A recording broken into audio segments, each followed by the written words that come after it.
Here we are. Welcome back, everybody.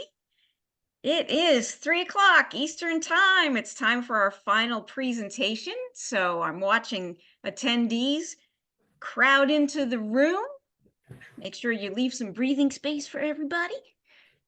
Great, excellent. They're coming in. So I will just say welcome back, everyone. This is our final presentation.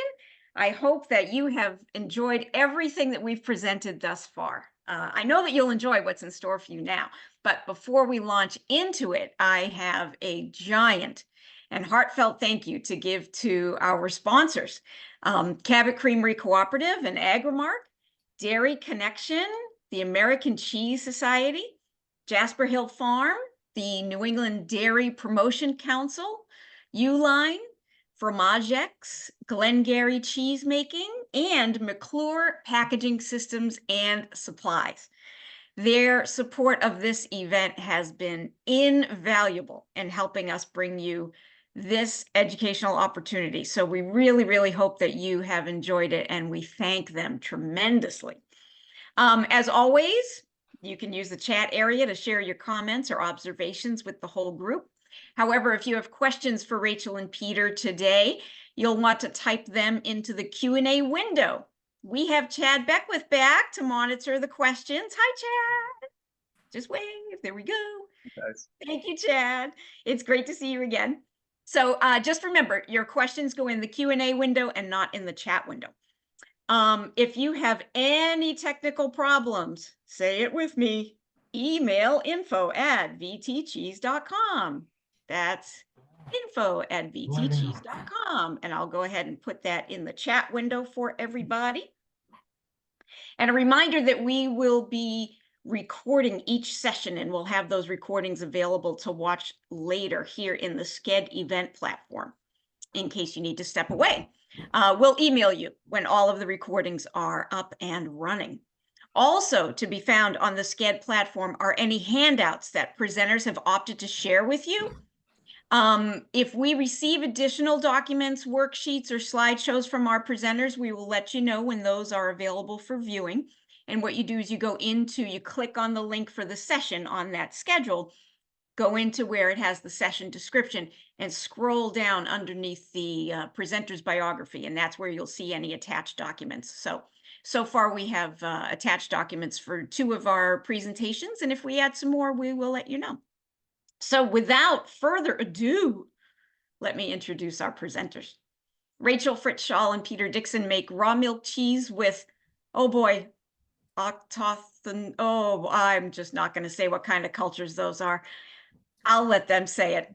At Parrish Hill Creamery, they offer consultations and workshops for artisan cheesemakers through Dairy Foods Consulting and Westminster Artisan Cheesemaking in Westminster, West Vermont.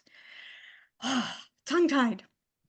If I even just listed the countries where Peter has consulted, we'd be here into the wee hours of the morning. So instead, I will just mute my microphone and let Rachel and Peter drop some cheese knowledge on you. So take it away. Ready. Hi, everybody. Hi, everybody. Let's see. Let's go ahead and do the sherry thing. Oh, lovely. Let's go from there. Okay. So, sorry about that, guys. Technologists, we are not. Cheesemakers and folks who work with cheesemakers, we are. I wanted to just open up by saying that Peter and I have been incredibly lucky because of the work that we do. We get to hang out with lots of cheesemakers, and we have been able to go and work in, well, dozens for me, but hundreds for Pete, of different production facilities, and had the opportunity to sometimes help people figure out what it is that, what their resources are, but also how to maybe solve problems. And we all learn so much from one another. So it's pretty great to be able to spend a little time with you and talk about some cool stuff that we've learned hanging out with cheesemakers. We're dividing it up into things on the farm, things that happen in the cheese house and then in the aging spaces.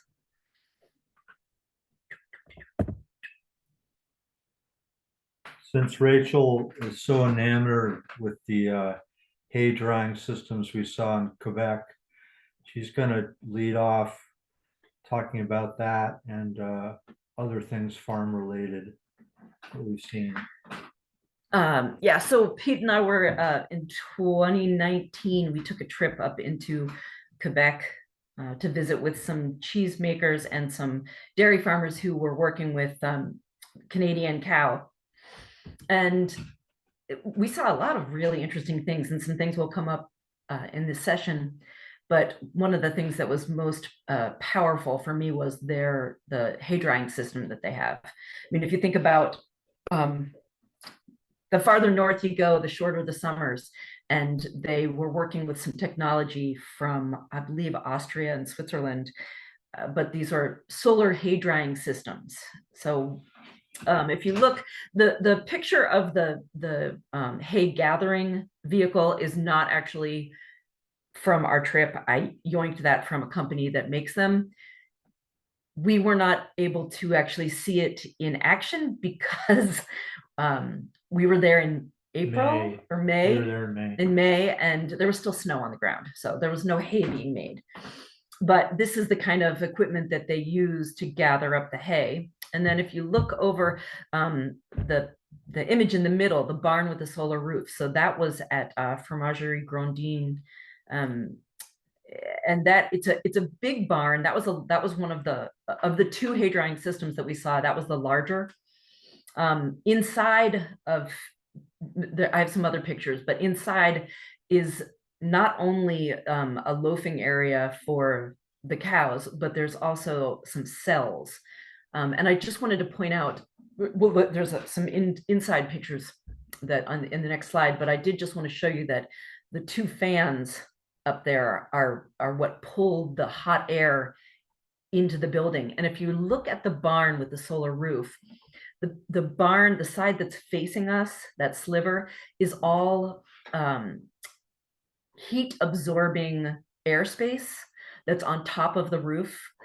It is not a solar panel in the sense of, it's not collecting electricity, but rather what it's doing is it's a space where the air heats up quite a bit. And then those fans are how they pull the air down into the building and then up through the hay. So they're bringing hay in still quite wet, and it comes in on that truck, that vehicle. Then if you can see, there's the crane trolleys. There are two images. It's the orange and the red. And if you think about the game that you play where you put the money in and you try and pick up a prize with the claw, that's what this is. There's I don't know if you can see, but there's a fella in there who's driving that machine, and it runs up and down the rails inside of the building. It drops the wet hay in. If you look on the lower left-hand side, there's a slatted floor. So what they do is they actually fill up, make a layer on the bottom, and then this hot air is then pulled down from the roof using those fans, and it's forced up through this loose hay. And then as soon as that hay is dry, they bring in the next load. So they're just adding load after layer after layer. And because the hay on the bottom is dry, the air is able to move up quickly and dry out the next layer. Then all through the non-haymaking, non-grazing season, they're able to actually just pick that hay up as they need it, and then they go right through that. There's like a space in the top up near the roof in that middle picture, and then just bring that hay over and drop it into the area where the cows are. Say anything else about that? Oh, that's the way it works, and it just builds up through the harvest season till when they get to the end, each cell is full of hay. Ideally, yes. Yeah. And what's really cool about this system, to my mind, was just how it is extremely efficient. You aren't actually the sun is heating the air, and really the only thing that you're running are these fans. So Uh,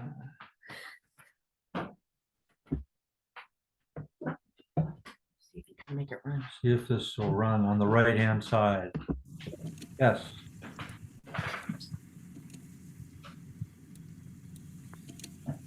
So as cheesemakers, we are dealing with the 10% yield more if we're lucky. So we're looking at a lot of weight that we need to dispose of. And if you're a farmstead operation like Meadow Creek Dairy, they actually have a permanent system. And I believe that the sprayers roll, they can move those. Yeah, I've seen it done two ways. They're either portable or, Meadow Creek's is not, wouldn't say a very small farmstead cheese business, but I've seen on smaller ones where they don't produce as much whey, they'll be permanent sites for them. But yeah, this one they could roll around, hook it onto wherever the pipe came out from the cheese house. It's pretty far away, actually. This was good 100 feet away from the cheese house where they're applying the whey on this pasture. If we didn't actually talk about this, but if there are questions throughout, feel free to interrupt us. Yeah, I think it's better if you ask them as we go along, Because otherwise because we're going to be showing a lot of different things. Yeah. Then on the left-hand side, you've got another whey management system, and that's pigs, and that's what we use at Parish Hill. Works out well for us being seasonal producers, and the pigs are only around seasonally. Hey guys, we've got a question about Have it. what the whey does to the pH of the soil, or what the whey pH normally is. The whey pH at the time of spraying is still in the 5 range, unless it's lactic whey, which would be closer to 4. I found with applying whey to pasture and hay fields and such, that as long as it's spread out well and it's moved to a different patch for each application, it works really well as a nutrient and a fertilizer. But you don't want to put too much on one patch at a time, or it can negatively affect the grass. But I've never actually measured pH soils after applying in a whey applying system to know how it changes it. We got another whey question. How much whey do pigs eat per day or per time, Yeah. starter weight? And Well, when they arrive at, or they're little weaners, they're like 8 weeks old, they're gonna just drink a little bit. It's not very much, maybe a gallon. I mean, it's actually kind of surprising how little pigs drink compared to ruminants. But as they get bigger, they get to like 100 pounds, then they really like it, and they will drink a lot of it. So by the time they're getting closer to market weight, so that you've got like that last 3 months where they're pretty big to getting to be their full size, they're drinking 5 gallons of it a day. It's actually quite surprising how much they drink. So you're gonna have to start out with not being able to get rid of too much of it, and then eventually you'll work up to where, like we do, most of it is drunk up by the pigs. That would be part of your planning, for sure. So you probably end up Sure. doing both of these things, land applying and pigs. yeah, they were also wondering, in your experience, what percentage of the pig's feed is offset by the whey? Oh, not very much. No, it doesn't make a dent really. I think they do grow faster, So but I don't know where to put that. I think, yeah, it's more just the thing about whey is it's a real tradition amongst cheesemakers to have pigs and on the farms or you yourself.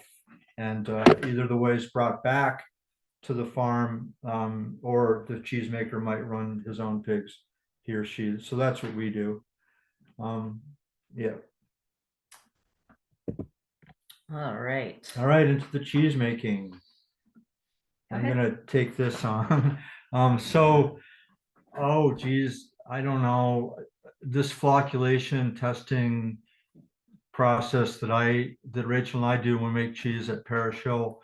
I know a lot of Americans are doing it now, but going back when I started, I didn't even know about it. And then we were in partnership with a French company, and they demonstrated it to me in the late 80s. But I still didn't do it this way with the jar lid. This came along about 20 years ago when the Vermont Cheese Council brought over a French consultant to do some classes. And he also did some cheese making at Woodcock Farm. And this is where I saw him using a jar lid in place of like a spatula where you're looking for flecks of curd forming. This is super simple because you're just spinning the lid on the milk. And then when you notice the lid doesn't really make a turn, that's the flocculation point when the milk is beginning to gel. And you can use that time to help predict when to cut the curd. So for softer type cheeses that need longer sets to make a firmer curd, you're going to use a different factor to multiply times this flocculation time than you would for making very hard cheeses where you want a soft set so you can cut the curd really small. So it's a very useful tool to make cheese more consistent in its moisture content. It's kind of your first indication step that you can use to help influence moisture content in cheese.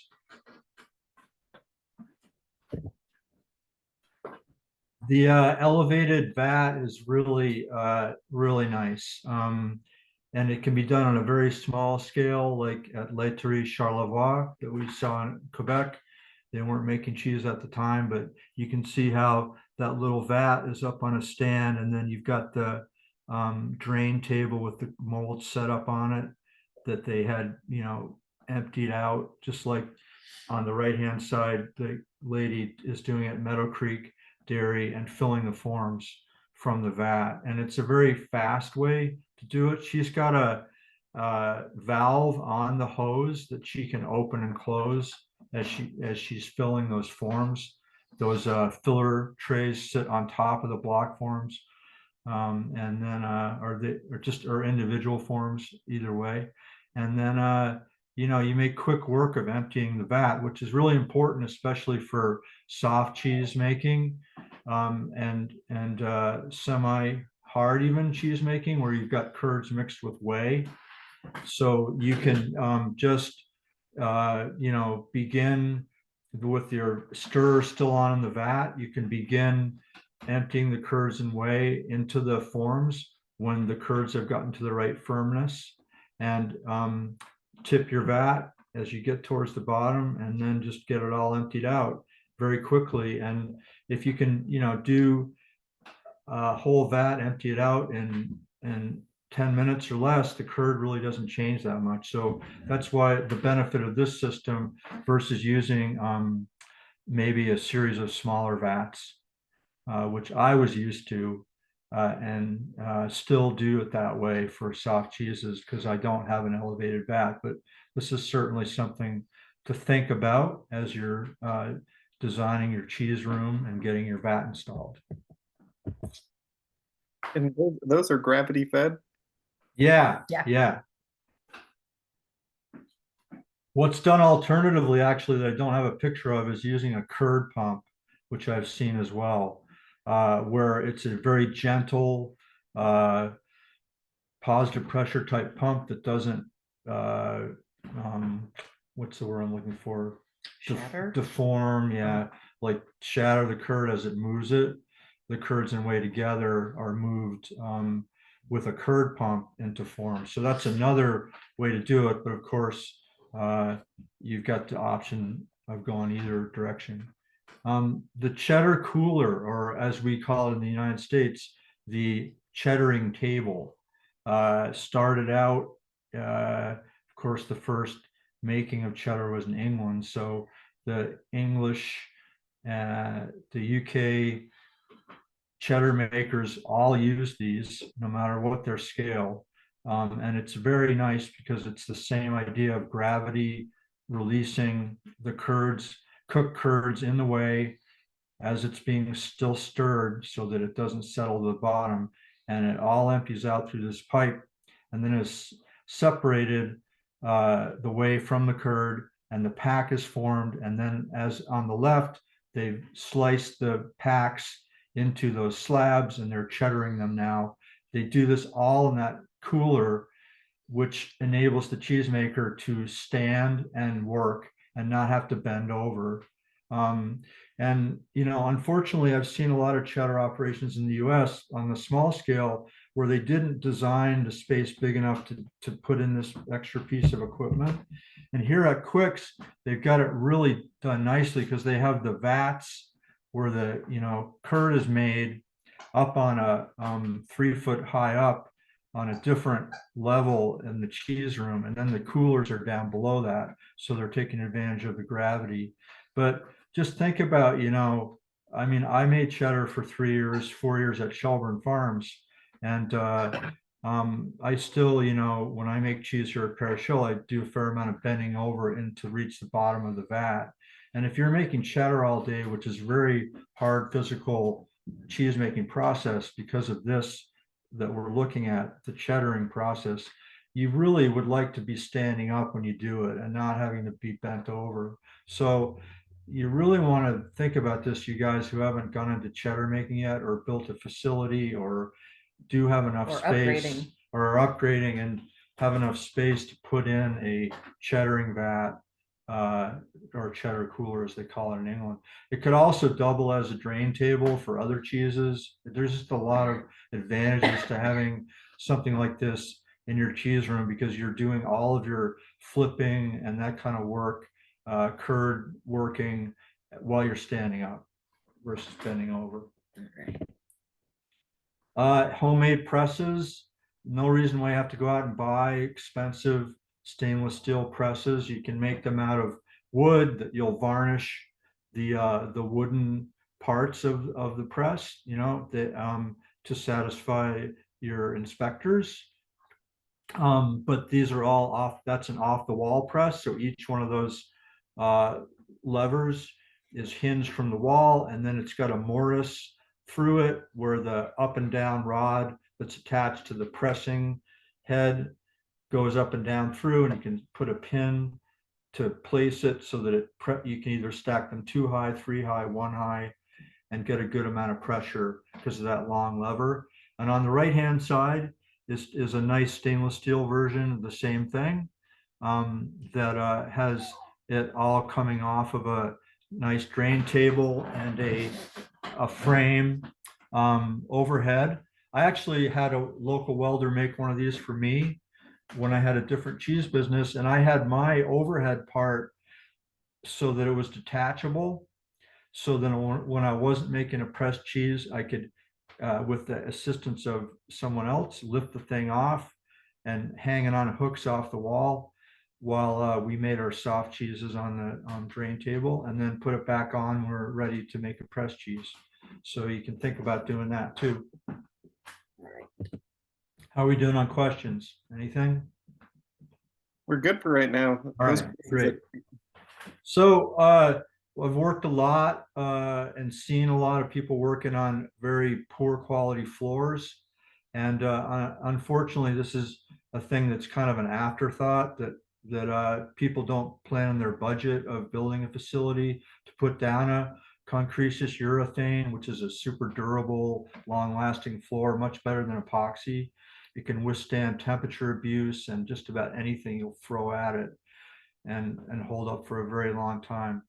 And you don't do that, put that in the budget and go ahead and do it at $14 a square foot, or whatever it's going to run. And then years later, you end up with a lot of pebbling on your concrete floor, and you can't clean it anymore. And it's a very good harborage for nasty bugs that then can contaminate your facility. And unfortunately, I've actually been witness to a facility that shut down and was on pause because of that kind of contamination.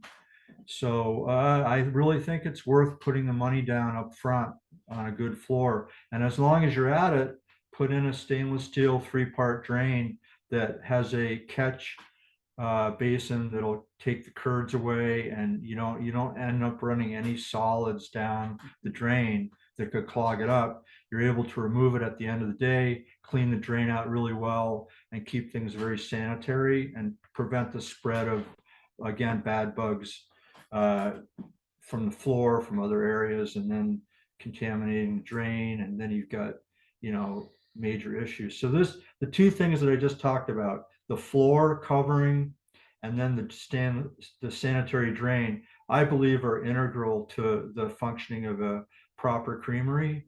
And it's easy for me to say that now that I'm advanced in age and have had a lot of experience, because I didn't start out that way in my own dairy barn concrete floor situation that when I was a young guy.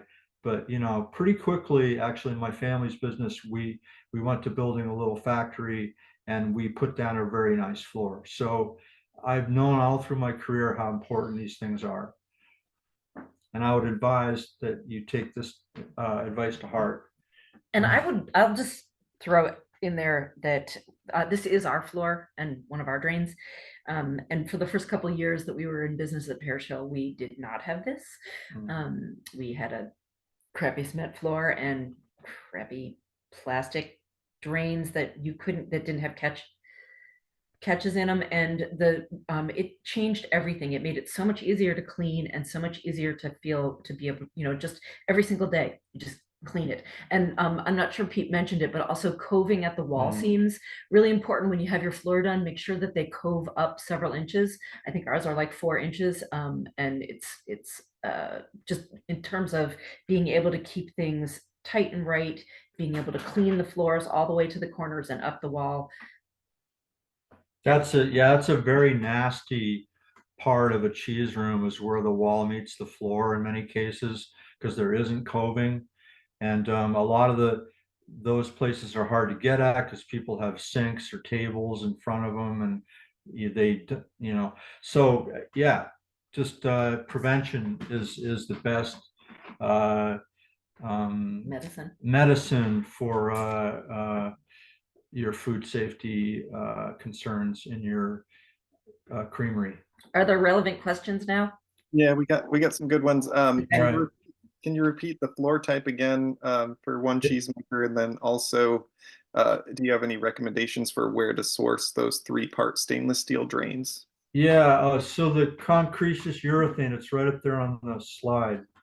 And any company that does flooring, permanent flooring over concrete, should have access to that product. I do think it's the best one. The 3-part drain, AVI, isn't that the company we bought these from? Yeah, I think so. They advertise in the Cheese Reporter. Yep. Yeah, there are a bunch of different companies. I don't know, what did this one cost? They weren't cheap. 300 maybe. Yeah, something like that. But again, so worth it to be able to.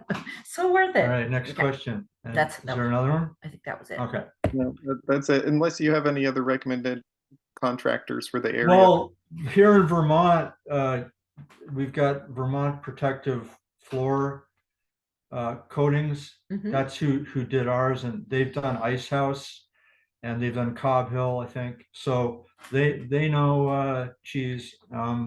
They were easy to work with. They know what to do. They're good. Yeah, they're right down the road from us, and they're in Brandon, right? Yep, they're in Brandon, Vermont, but they Yeah, do travel to neighboring states. So if you are Yes, they do. located Yeah. outside of Vermont, they will travel. they will travel. Yeah, they told us that. So little slide about washing systems. I'll let Pete do the COPs, but the sanitary water piping over on the left, we were actually just in Washington a couple weeks ago working with the cheesemaker, and I walked into her creamery and saw this, and I was agog. The hard pipe, so that's a 3-bay sink, and they have it hard piped out of there, and so everything, that entire drain system can be taken apart and cleaned and sanitized, and I want that for Christmas. You will have it. Clean out of place sinks. They can be very handy, especially, I mean, I think they're entirely necessary if you're trying to clean block molds. So several molds stuck together in a plastic module. They're really hard to clean with brushes. I don't really think you can do it actually. And talk about micro perforated molds that don't require cheesecloth. You know, those again, I don't think you can clean those by hand either. So you need some sort of immersion type cleaning system. And these are both homemade with either on the right hand side a small pump and a small tank at Meadow Creek Farm, and or at Mount Townsend Creamery used to be operating in Washington, and they have a larger system using a bigger pump that they can roll around the cheese room. But you can see how they've stacked some of the equipment in that big sink. And when you turn on these pumps, which have you have to have enough throughput, so there's some good turbulence going through that sink. It will actually, with the right detergent concentration, non-foaming, of course, non-sudsing, it's like a CIP in a pipeline, but it's actually out of place with equipment going into the sink manually in and out for some minutes while it gets cleaned. So, for those of you who are doing softer cheeses with these block molds or with a lot of little pieces of equipment that take a lot of time to clean by hand, this is a good option. We've also just seen, again, at the same farm that we saw that nice sanitary piping, she had a nice dishwasher, a small one that didn't use very much water, and they wash. Sanitizer. It's a sanitizer. It was a hot, like a super hot water. It's basically for glasses, for Yeah. dishware, for glassware, like barware, but it works really well. Yeah. All right, done. Yep. What temperature, if you were going to build your own, I imagine you need to have 185 degrees going into one of those systems? I think the minimum, you mean for a clean out of place? Yeah, yep. Yeah, the minimum for washing is, I think, 125 for hot water pipeline washing. The sanitizing dishwasher or dish That sanitizer, was much hotter. that one up, I want to say that was 180. Okay. But the reason that she put that in instead of a dishwasher, so they hand wash their dishes, but then they put them through the sanitizer, and they can put everything through, and that hot water can actually go down the drain. Her concern was to be running the dishwasher and putting the dish the chemicals chemicals, down yeah. into their system. And it's also a way to sanitize without using chemicals. So she would just run her equipment through that. Yeah. And it would be sanitized. This was one of those aha moments for us. We were in Wales at the Holden farm, and I couldn't understand why it was so comfortable to be in there and so quiet. And then we realized that their whey pump was outside. So after years of us running the whey pump and probably enormous damage to our ears, we now have our whey pump outside. Yeah, that was a dumb moment for me, but we got it that way now. The lacto fermentation test, and then earlier today, the micro cheese testing equipment. So this I learned many, many years ago through French cheesemaker interactions. And I've used it all throughout my career. It's a great, simple way within a day to understand what's happening in your milk. If there's any gas production going on, what type of gas production? Is it benevolent that makes the curd smell nice, like sour cream? Fermentation with gas, but benevolent, or is it nasty, off smelling sort of result? And you can find this out within 24 hours. You can also look at proteolytic activity to see how the curd is degraded during that time.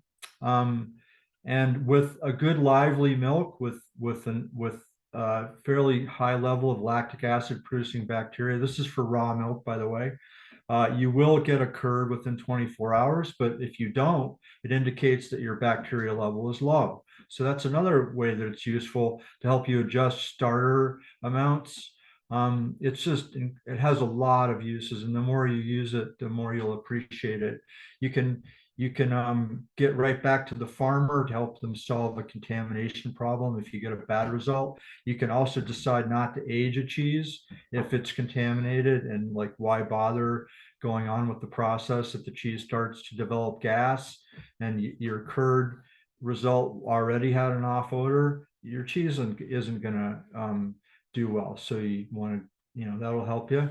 And then we learned about the micro cheese testing earlier today. We've been doing that for a couple of years now. We learned about it through actually some literature that I got from France, and it does really help you understand how well your milk is suited to cheese making. You can see on the right hand side a good result with a nice torsion, like corkscrew type curd in a fairly clear way with no sediment on the bottom and not really any fat floating on the top.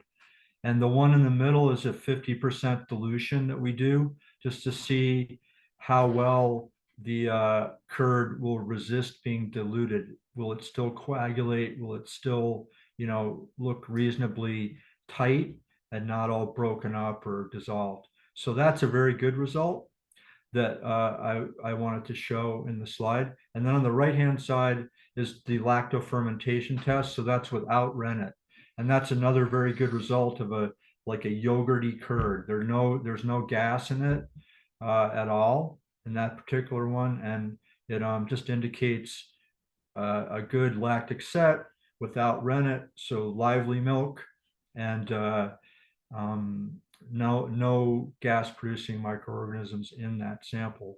In the middle is the simple styrofoam box with the reptile terrarium heater, amphibian heater with a thermostat, and you can put in the temperature, which was 38 centigrade. I think that's what we were told earlier today. In Fahrenheit, you're looking at around like 95 to 100 degrees. And it just is really simple equipment. Again, gives you a lot of information. Why not do it, is what I say.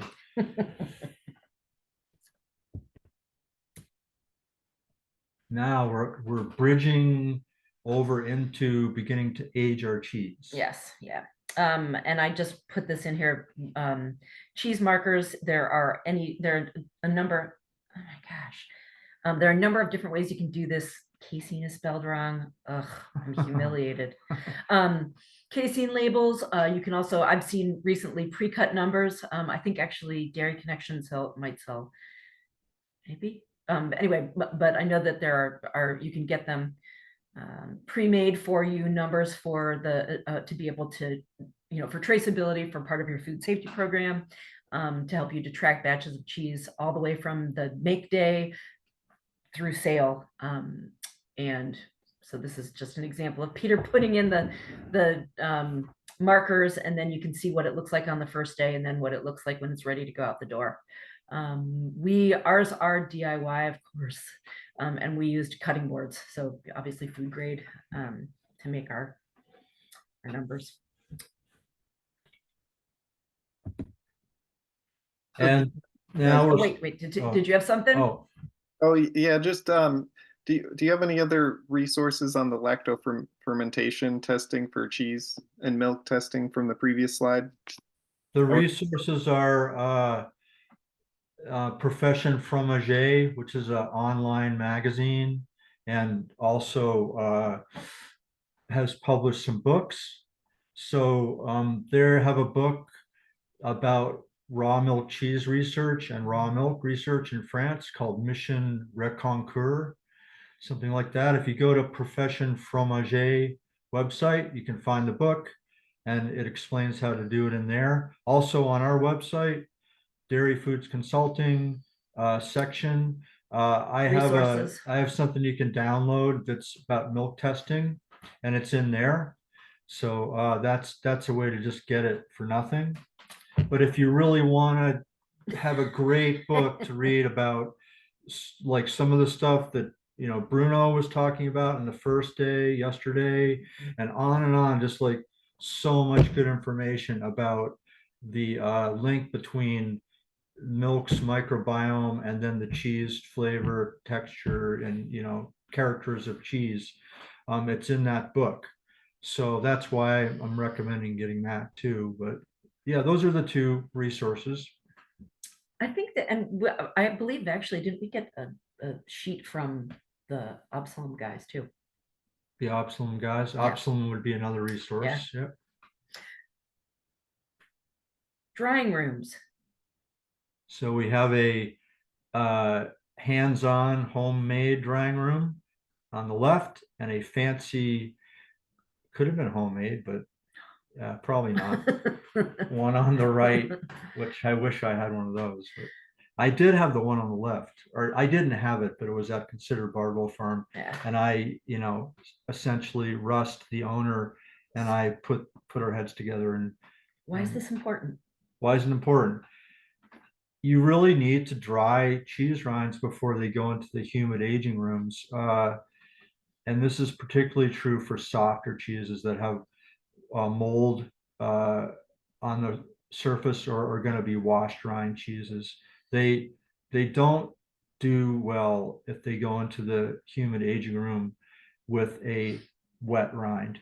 And so either coming out of a salting situation or a brine, they're going to be somewhat wet, and you need to have that 1, 2, 3 days of time in these rooms for them to be turned frequently and evaporate that surface moisture, because then you're going to get great implanting of microbes that you want to see on the rind, and you're not going to end up with these slip skin rinds and overly thick toady rinds and all those sort of rindy defects that can occur in soft ripened cheese. So that's the drying room. I also think it's just great to have a room like this, even if you weren't doing that kind of cheese, because you can do your surface salting in there, control the temperature, and meanwhile you're making cheese in your cheese room, and you don't have to try to use the cheese room for both.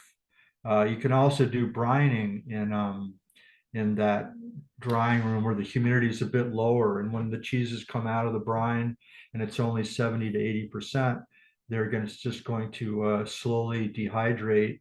So again, it sets up a better situation for any cheese going into the aging room. Okay, let me make sure We have about 15 minutes left. Yeah, I just saw We're that. almost done. So, well, we still have to get to the mite extractor. So, Oh yeah. Cantilever shelving. So, I'm a big proponent of cantilevered shelving. These, for me, the flexibility that it offers for different size wheels is super important. It also allows you to change your layout depending on what kinds of cheeses, what shapes of cheeses, how big the wheels are. So on the right, you can see those are some 25-pound wheels. So when you get if more than one wheel on there, trying to pull, trying to get to the back is not good for the body. And that's why you can do like a cove type. As you can see, you can have one shelf with 2 and one with 1. Yeah. Yeah. Also really important to me, they're easy to handle. and they're easily removed for cleaning, which is, always a concern. Couple other shelving designs. And the one on the right in particular, we built for at Consider Barrow Farm for the older tomes, could go up on end. And then those little culverts under them caught the mites and kept the mite populations pretty low on cheese. The one on the left, we saw out when we were out west working with a cheese company in the Nicasio Valley.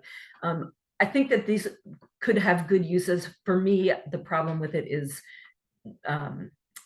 being able to get back in there and clean without taking everything out. But Yeah, it's it easy to definitely, slide the shelves out along those pipes, but then it's when you're thinking yeah. about cleaning the framework, not quite as easy. not quite as easy. But it just depends on what you value.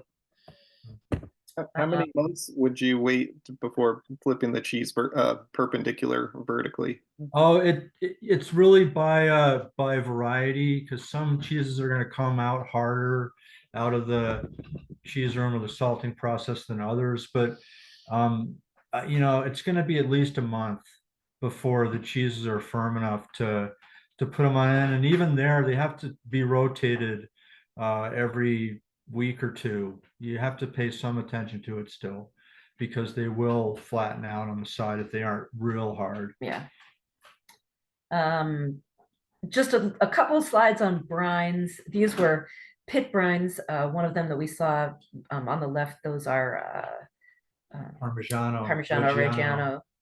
And then the one on the right, smaller wheels out at Cowgirl Creamery. Again, this is just a great way to be able to move heavy wheels of cheese and a number of them and keep them.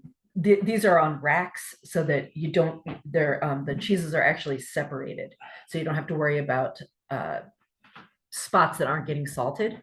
And these are whole systems, so that you would, like this one at Springbrook is also a system that they invested in, and it's got a 2-level tank, so that the cheeses are now in the lower tank under the brine, under the perforated cover, which means you don't have to turn the cheeses when they're brine. And it's on a timer, so that when the cheeses have been brined, say it's 2 a.m., you don't have to come back to take them out. It just turns on a pump that pumps the brine up into the upper tank for storage, and the cheeses are free of the brine. They apparently, this is a new improved system. I just remember the first time that I went to see them, which is probably 12 years ago, and they had one that was smaller and but still functioned. And I just remember thinking, oh yeah, to have it automatic, so it just drains right out. Mary Quick. Let's see if I can make this work. Yeah, start there. Let's do this. Oh no, it doesn't want to do it. I'm sorry. We'll talk. Okay. Well, while that's waiting, guys, a question on the brine tanks. For those larger systems, do those companies manage the brine differently than they would with a smaller tank? Like, are they just maybe you could expand? It would depend on the size. With the very large ones, they will have circulation and filtration systems that are running to keep the brine moving all the time. But it really depends on the scale, I think. Like that Farmstead Parmigiano maker that we took the picture earlier from, did not. That was a static brine that they just cleaned manually and monitored.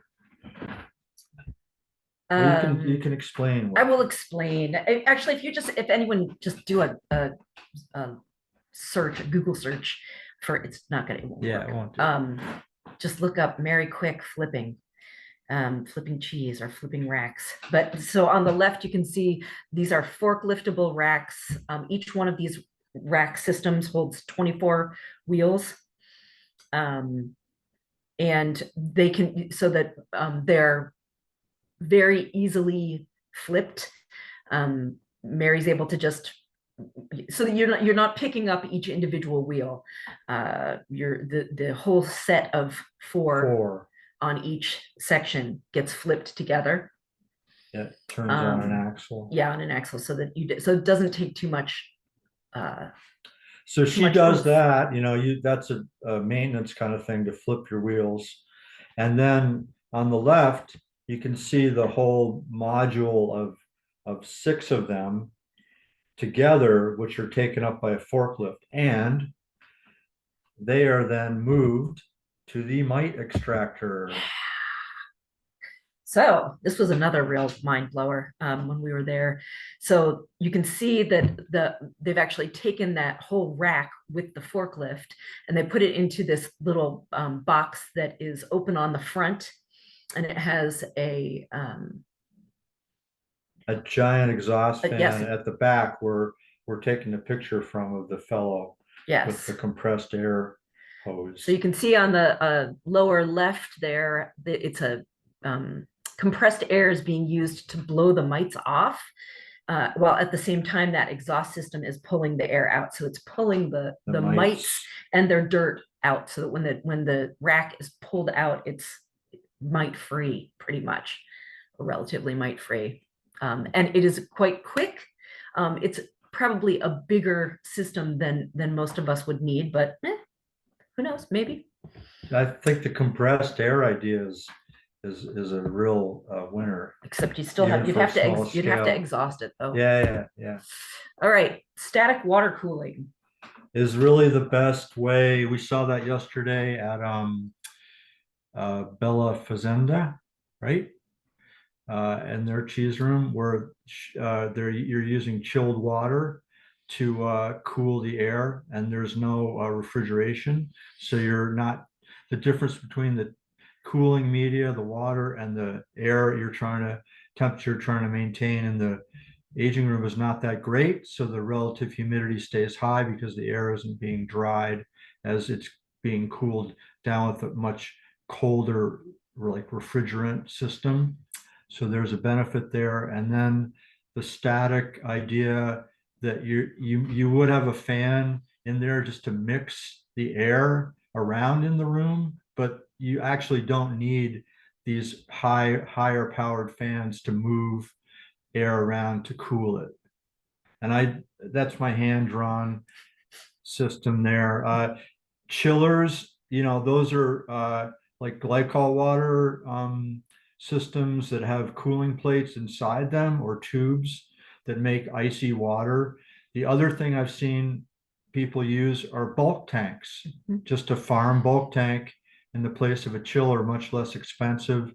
There's a little circulator pump you would need to move the water through. I built one of these myself when I was in a previous cheese business. Just a quick time check that we've only got a few minutes left. I think this is our last slide. I hope it's our last slide. This is a window on the cellar. This is sort of the agritourism, I know people want to be able to see into your world. They want to be able to see in, but you don't want them in there. This was up at the Fromagerie Grandins in Quebec, and it was pretty amazing. You went down into the basement and they had automatic lighting that only turned on while there was movement, so that you weren't the cheese wasn't under lights all the time, only when folks were actually there. But it was pretty magical to be able to look in there, and I know that it was a big draw. And you came from their little shop cafe down the stairs to get to that aging cellar. And I'll just leave this up. This is the last slide. We didn't have pictures for these. Yeah, I've seen people, how cold a cheese room floor might be, and if you're using small vats to coagulate milk into curd for soft cheeses, you may want to put styrofoam sections under those that you can keep clean.